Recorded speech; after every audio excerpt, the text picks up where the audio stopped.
Season's over. Everyone wants to move on. But I think it's time to look back at the 2022 season. We're going to give you some superlatives. We're going to open up the 2020 year, which is full of depressing pictures you never want to see again and events that you wish you never went to. But we're going to look back at it, get the positives and the negatives and everything in between. And we're going to talk about Zay Flowers, who got a big time award on Monday. All this and more on today's Locked On BC. You are Locked On Boston College, your daily podcast on the Boston College Eagles, part of the Locked On Podcast Network, your team every day.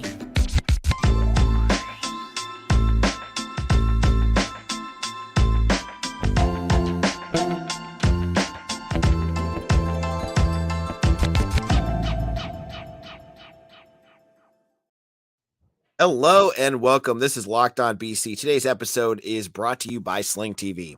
Don't miss this week's matchup between the Eagles and Stonehill Skyhawks right here on Sling. Sling, the TV you love for a price you love. Try it today. All right, folks, you have asked for it. You got it. Mitch is back. Mitch, how you hanging in there, bud? I'm doing good now. Last week I was doing not so well. I was quite ill with COVID, but I unfortunately broke my several-year streak of not getting it. But now I'm feeling better and happy to be back on the podcast. Absolutely. I'm glad to hear you're feeling well. And we're here to talk football. And I know at this point, like, unless I'm talking recruiting or transfer portal news, it's negative. Yesterday's episode, we got a positive. And hey, look at that. When the episode goes positive, it had more hits than most episodes in the last 2 weeks. As we talked about Khalil Ali, a safety from Pensacola, New Jersey, who committed to BC after decommitting only a couple of weeks ago. Now, today's episode is more positive news to kick this off with. And if we're talking football, we're talking positive. There's one man we're talking about, and that is the man on your screen right now, Zay Flowers. Zay was named third team All-American by the AP. That is a big deal. Mitch, what does this say about what kind of season he had? I think it's the appropriate Flowers for Zay Flowers' best season as a Boston College Eagle. Best season by far in terms of his own stats. Obviously, the worst in terms of team result. But you really saw Flowers take his game to another level this year, affecting the game in a lot of different ways. I think one of the biggest things for me was he just turned a lot more of his receptions into first downs. So this year, he had 78 catches and 49 of those were first downs. The year before, he had 44 catches, 28 first downs, 55 catches, 30 first downs the year before that. And then his first year, he had 22 catches and only 12 of them turned into first downs. So you just saw him being involved in the offense a lot more. And it was just ways that they were, and it was like the smart thing to do in that they were like, hey, like we needed to get a first downer. Let's just get the ball to our best guy. And you even saw that ability take hold in the red zone where they found a lot of designer plays for him where, in the red zone, I think a lot of teams were like, okay, well, it's going to go to Zay Flowers. And BC essentially said, yeah, we know that, we don't care. We're still going to throw it to him. And he still was able to score a lot of touchdowns. That's why he was able to break the record for most career receiving touchdowns by a BC receiver. So, looking at the other All-Americans, I think third is, I think it'd be hard pressed to get him to second team. Look at first team, Marvin Harrison Jr., fair. Jalen Hyatt, very fair. Xavier Hutchinson from Iowa State, very fair considering he led the nation in targets. He was, second in receptions, and he was on arguably just as bad an offense as Zay Flowers was, and he had an excellent year as well. Then the second team, you've got Charlie Jones at Purdue, who had a very good year. Rasheed Rice from SMU had another very good year. And Josh Downs, who a lot of people kind of, I think, compare Zay Flowers and Josh Downs. And, Josh Downs was on a better offense and he was able to produce a little more than Zay Flowers, I would say. So, I can't really argue for Flowers being any higher, but him getting on the third team is an appropriate award for him, I would say. It's so, I don't really look at All-Americans a lot to see how many players make it on absolutely horrible teams. But I mean, I can go back in BC history. I'm 100% sure Luke Kuechly had it in one of those seasons that BC was terrible. But it just kind of sticks out to you how, in a year that was so forgettable, that had nothing going on, you had a guy that had such a special season. I'm just looking, and Peter Skoronsky, who's the left tackle for Northwestern, was first team All-American. And Northwestern was one of the teams that was probably worse than BC in college football, and that their only win came in Ireland. They didn't win another game on U.S. soil for the rest of the year, so it's rare, but it can happen. Yeah, I mean, it just shows, and as we've said on this podcast before, we're both big Zay Flower fans, and this is just another example of what he can do, and I think it's fair to say that we'll never see another receiver like like Zay Flowers at BC. In terms of his specific skill set, probably. I think that if they use him correctly, I think Joseph Griffin could give him a run for his money. Maybe not in terms of like the career stats, in that if Griffin does what I expect him to do, he might leave after 3 years. But I think Joseph Griffin's going to be a kind of the next in line for, and this is so weird to say, but next in line for great BC wide receivers.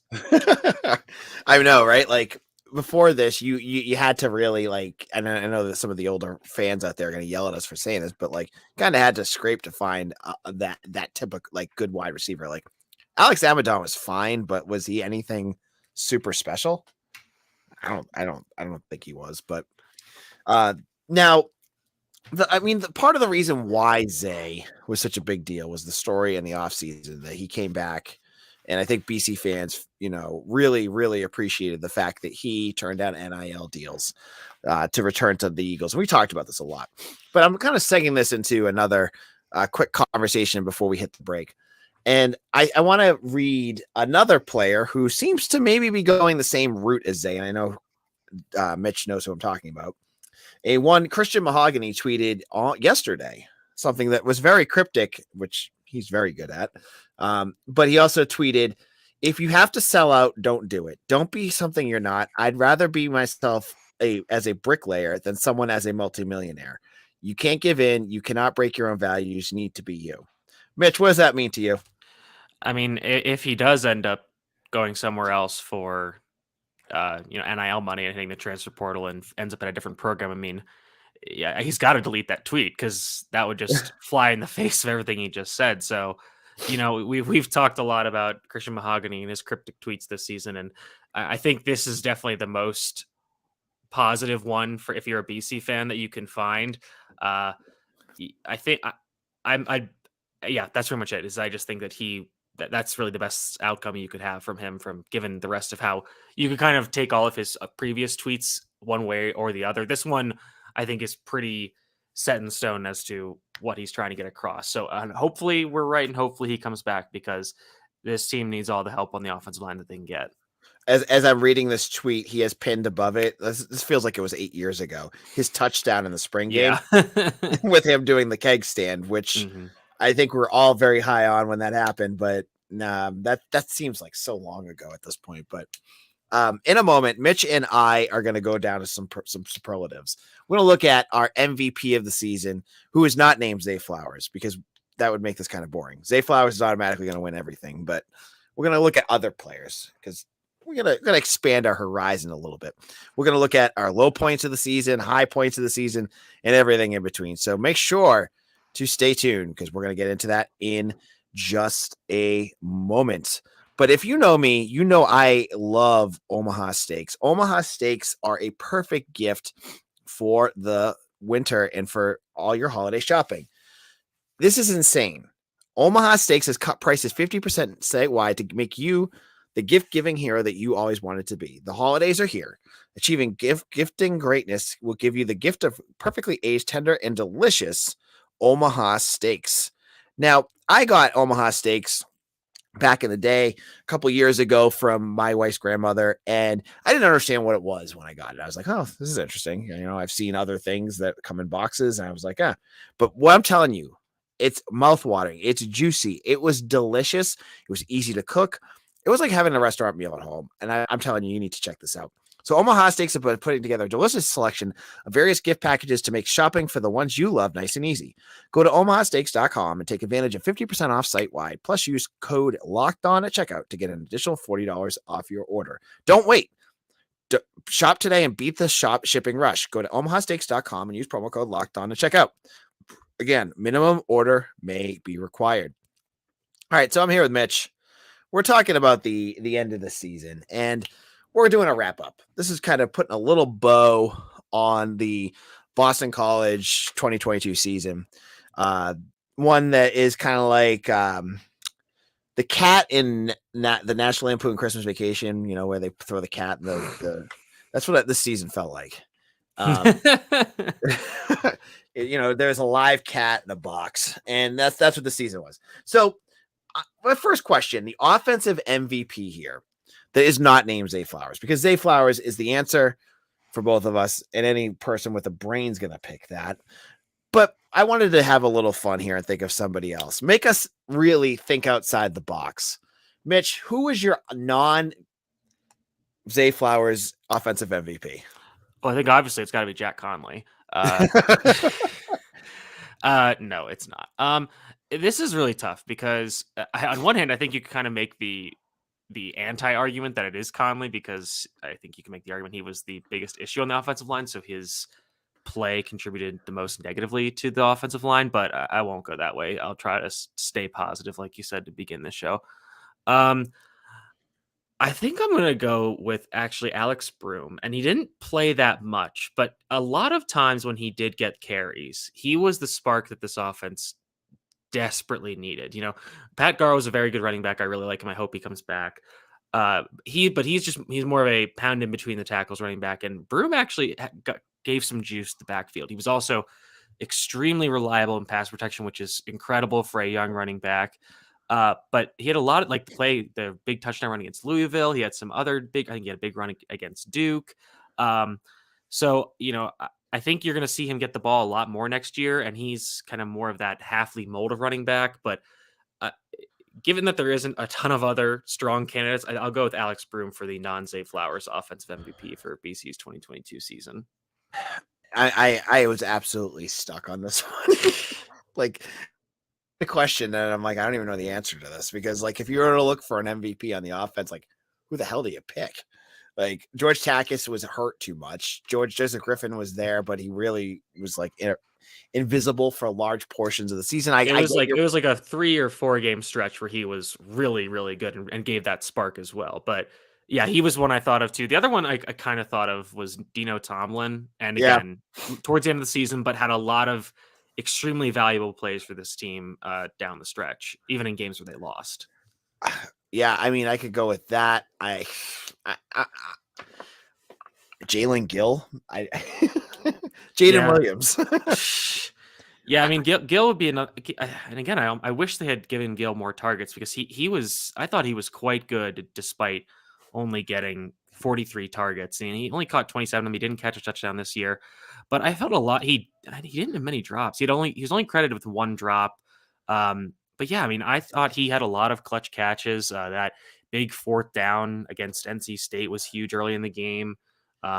He had some big catches against Louisville. Yeah, I wish they had gotten the ball more, and I thought, yeah, he definitely had some nice plays. All right, so my pick's going to be Emmett Moorhead, I guess. I know, okay. We're all the people we're picking were either not very effective, hurt, or they only played smatterings of the season. So Emmett Moorhead played smattering of the season, and I thought he had probably the best out of all of them. So I'm going to pick Emmett Moorhead, I guess. Fair enough. All right, let's move on from the offense. Get away from that. Let's go to the defense. Defensive side of the ball. Who do you got? And I'm guessing it's probably the person in this picture. Yeah, this one's easy for me. It's Donovan Ezeraku, who I was extremely impressed by his play this season. Even more, I was very pleasantly surprised. I thought he would have a good year, but he was on a different level as a run defender, and which is especially surprising for a guy that's relatively undersized. And he really came through as BC's best pass rusher. And, I think he's still got room to grow there. You can always keep improving as a pass rusher as you get stronger, as you get more nuance with your technique. You add different pass rush moves, but especially down the stretch, he came through with a lot of really clutch plays for BC. He had the sack against Duke that, again, they didn't win the game, but they needed those defensive stops to even make that game close. He had some big plays that ultimately didn't mean anything early in the season against Rutgers, where he had 2 forced fumbles. And yeah, I'm just really excited for his development. I think he's going to be a big part of this defense moving forward. So I got to go with Donovan Ezeraku. Do you think he's going to be as good as Harold Landry? It's tough, because honestly, I think he's better as a run defender than Harold Landry ever was, to be frank. That was always Landry's issue, but Landry was so good as a pass rusher that I still think it's really tough. And I'm not sure yet. I think it's possible, but I think getting to those heights that would require a big leap. And I mean, he surprised me once. He could surprise me again. But yeah, that would be awesome. All right, and I'm going to agree with you there. There's no other question that Ozaraku was up there, but I think you had some of your players that you listed on Eagle Insider. Like, you want to give shout outs to, I think, like guys like Vinny De Palma, Marcus Valdez also had solid seasons as well. And those are two guys I think that at the beginning of the season didn't get a lot of respect, but had put together nice seasons. Yeah, absolutely. I mean, De Palma had a ton of clutch plays as well. A lot of fourth down stops where he's stopped QB draws and QB runs that were really important. Valdez was a little bit of a down season for him in terms of numbers, but just still really consistent and made some of those huge plays against NC State late in the game. He was there as a pass rusher. You still wish that he had been able to do a little more, but he was somebody that at least the other team had to keep an eye on. In terms of like some other unsung guys, like Chibuzi Onwuka had a very good final season in college football.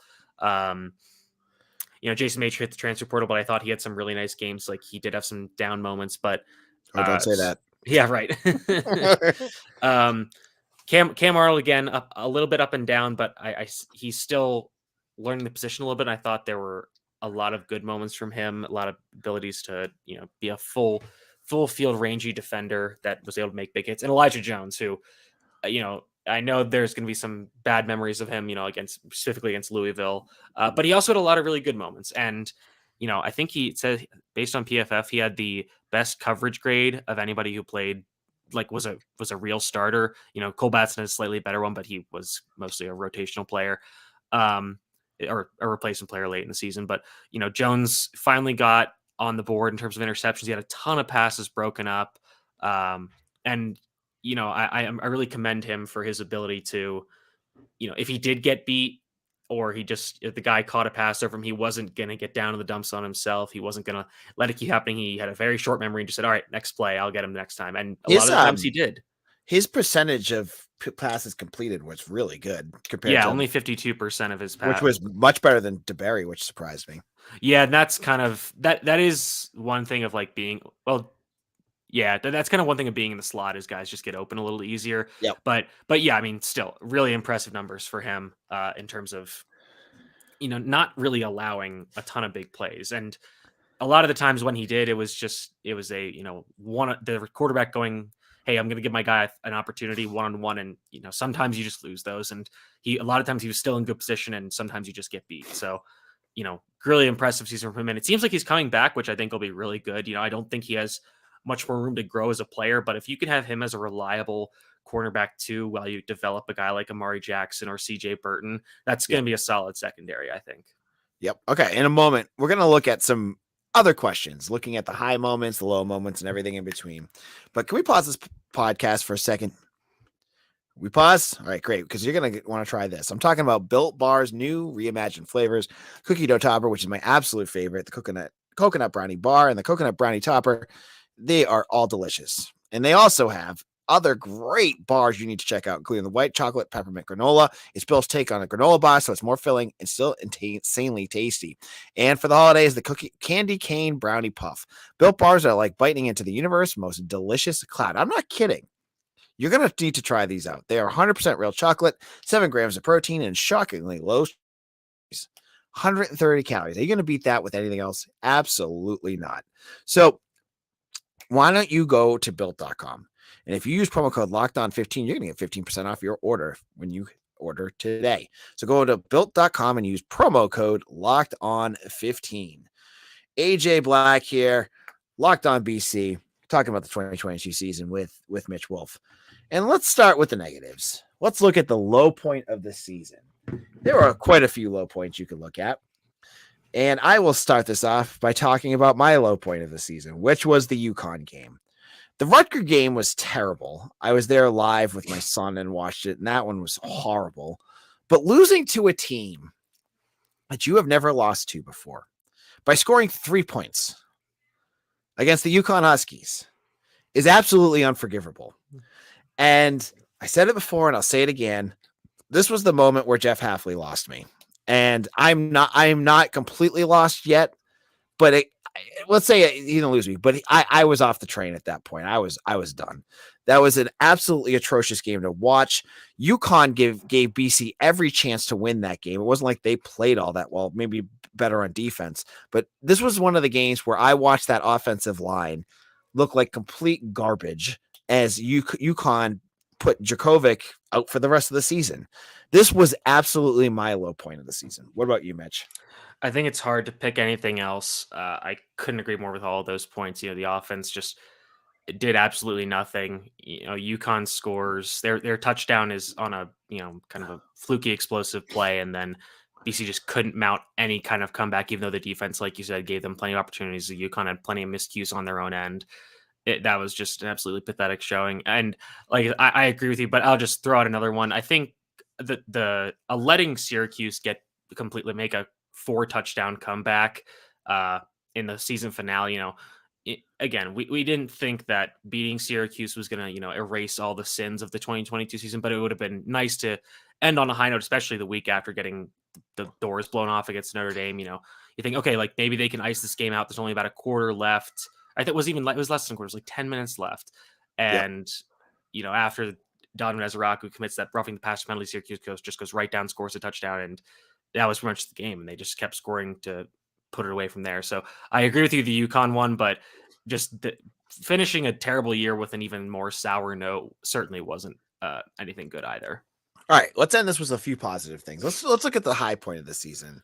I mean, this is gonna be a quick conversation. It's got to be the NC State game. Mm-hmm. I mean, we'll both agree upon that one. I don't think there was any other positive moment of the season. I guess beating Louisville, but I don't know. Yeah, beating Louisville. I mean, that was a fun game to watch because it was very much back and forth and just a lot of crazy things happening. You have obviously like the big touchdowns to Zay, then you have Djokovic's backwards pass lateral, which was crazy. But yeah, I mean, I agree. The high point is NC State. Joseph Griffin catching that touchdown with like 10 seconds left in the game was incredible. And it's unfortunate that win, being Jeff Hafley's first win over ranked opponent. And then, of course, NC State never fell out of the rankings because Boo Corrigan is the most corrupt athletic director in all of college football. It's going to be kind of lost history because of how bad the season was and how much longer Jeff Hafley will most likely be coaching here. So, but yeah, still a great moment that, he kind of put some hope in BC fans, but then the next 2 weeks quickly dashed it away. Okay. And then finally, our freshman of the year. Just going to wrap up our conversation. Freshman of the year, Mitch. I'm guessing. I bet I can guess who you picked. You picked Alex Berm. That probably. I think there are cases to be made for Joseph Griffin. Again, it was in relatively limited spurts. I think he essentially missed the last 2 games with injury, but he did have that big game-winning play. He had that huge game against Duke. Had some nice plays in the games leading up to it. Again, Broom didn't get a ton of. Didn't really get enough opportunities as much, or not. He didn't get enough opportunities as he deserved, but he was very solid as pass protector, very good in catching the ball, running the ball, everything. That's probably the answer I would go with. I would have loved to have gone with a guy like Amari Jackson, who had some really nice moments in coverage, but as the season wore on, he just started getting picked on more and more. So yeah, I'll probably have to go with Alex Broom on this one, which is not exactly, it's a tough, not exciting, but it's the truth. Yeah, I mean, your other options are, one guy that I thought came on at the end but didn't play enough was Edwin Kalengi. I think he looked good, but he's still going to be a red shirt. He's going to earn his red shirt this year. He only played 3 games, but I thought he looked good. But I'm going to have to go with Broom because, as you said, there's no other players that I thought stood out as true freshmen enough to dethrone him. Because you had like Jeremiah Franklin, who I have major concerns about. You had a couple guys, as you said, Amari Jackson, Jude Bowery. He didn't really play all that much. I think that was it. Even if you include, I think if you want to include like redshirt freshmen, like Cole Batson had some nice moments, but also had some, he was a little bit up and down. I think the future is bright, but he is young, so they're up and Quan Williams, had a good true freshman season. Kind of went under the radar because of how much they rotated their defensive linemen and at times how much they struggled to stop the run. But he's a very encouraging player. So yeah, I mean, a decent, despite how bad this season was, I think there are still a lot of good players to look forward to watching next year. All right, Mitch, we're going to wrap things up here. And on tomorrow's show, I'm going to talk about Stonehill and BC. Looking forward to this game. Mitch, where can people find your work? You can find me at Mitchell T. Wolfe, WOLFE on Twitter. I am currently working on a post-season numerical statistical analysis of BC. I was going to try to publish it last week, but then I got sick. So I'm going to try to get that up this week. And I'm going to do an AMA again on Wednesday. We did that a few times earlier in the season. I'm also going to be asking for our fans and our listeners and our board members and everything to, what kind of want to know, like, what you guys want to see from a writing perspective. I'm still working on getting some BC film, in contact with some different people about getting some of the all 22 tapes. So that'll make analysis a lot better. But if not, I'll just have to resort to rewatching the YouTube copies. But yep, that's what's coming from me. All right. And from my end, if you have not already joined Eagle Insider, perfect time. I just said it's 50% off for an annual subscription. It includes Paramount Plus, which is a great deal if you want to get in. You get all Mitch's premium stuff. You get all my premium stuff. As I said, there are 3 transfers that Boston College is linked to. I have talked to 2 of the 3, and Brian Doan, our national writer who stops by and writes things every now and then, has talked to the 3rd. You can find all that out on Eagle Insider. You're going to want to hear about it because it's positions that Mitch and I have talked about. It is an offensive lineman, a defensive lineman, and safety help. And we have all that there. You can follow me on Twitter at AJBlack_BC. We'll be back again tomorrow. Talk about BC and Stonehill. The season, not season finale. I wish it was for basketball. The non-conference finale for BC basketball. For Mitch Wolfe, this is AJ Black. We will see you all again soon. Take care.